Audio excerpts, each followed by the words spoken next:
j'arrive au laboratoire d'expertise judiciaire acoustique à Saint-Pétersbourg, en Floride. Bonjour. Ça va, enchanté. Nick. Il retrouve Ed Primo, expert judiciaire en acoustique, qui travaille pour la justice locale ainsi que pour le FBI. Oui, on a besoin des meilleures technologies pour étudier en détail notre enregistrement et le comparer aux autres qu'on a et essayer de déterminer ce que c'est ou ce que ça n'est pas. Là, c'est l'enregistrement de Justin. C'est le spectre sonore complet de ce que le téléphone a enregistré.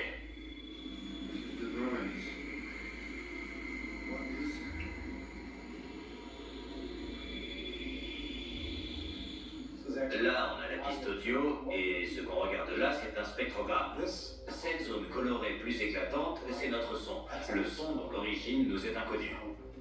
En ayant recours à des algorithmes avancés, le logiciel isole les ondes sonores associées au son inconnu afin de créer une empreinte appelée spectrogramme.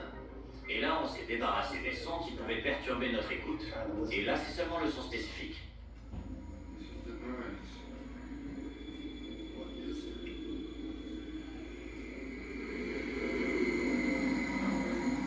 Très singulier. Et on peut le comparer à la vidéo qu'on a du stade? Oui. Ça, c'est donc l'enregistrement du stade sans les hautes fréquences. C'est juste notre son inconnu. Et ça, c'est le son de Justin.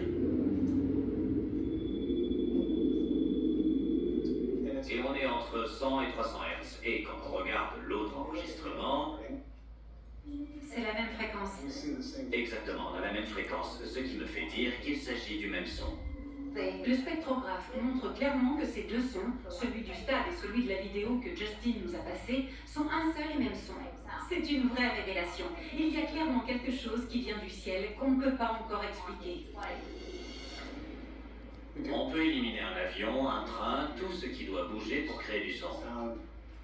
Ed compare le spectrogramme du son inconnu à une base de données de 10 000 spectrogrammes de sons de la Terre, aussi bien naturels que produits par l'homme, Avion, avion de chasse, ambulance... pour savoir s'il existe une correspondance. Le vent est la seule chose que j'ai découverte qui soit similaire. Mais on peut voir que le vent oscille. Il monte et descend en tonalité. Quand on regarde notre son, il est très étroit et très constant tout le long. En bas, entre 300 et 100 Hz. Et il n'oscille pas. C'est pour ça que, selon moi, ce n'est pas du vent. Donc, vous auriez une idée de ce que ça peut être?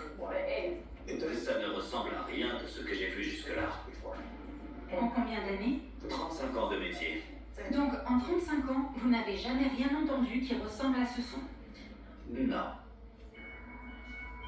Ça me donne la chair de poule. Ce son correspond à aucun son terrestre. J'ai besoin de digérer l'info.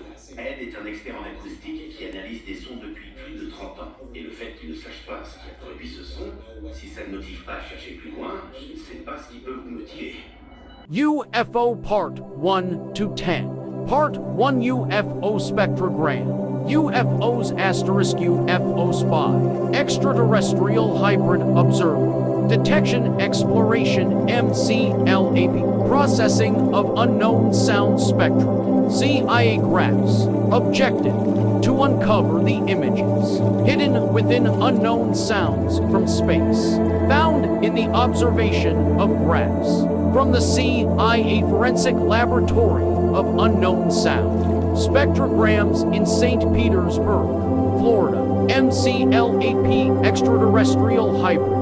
Buznica, Morocco. Ovnis * UFOs Paul. Observator Hybrid Extraterrestrial. Detection Exploration MCLAP. Treatments des Spectres de Sons Incarnés. Des Graphiques de l'ACIA. Objective: Fair Reservoir. Les images puissant cache dans les sons incarnés venant de l'espace. Retrouver dans l'observation des graphiques du laboratoire judiciaire des spectrograms de sons incarnés de l'ACIA St. Petersburg and Florida.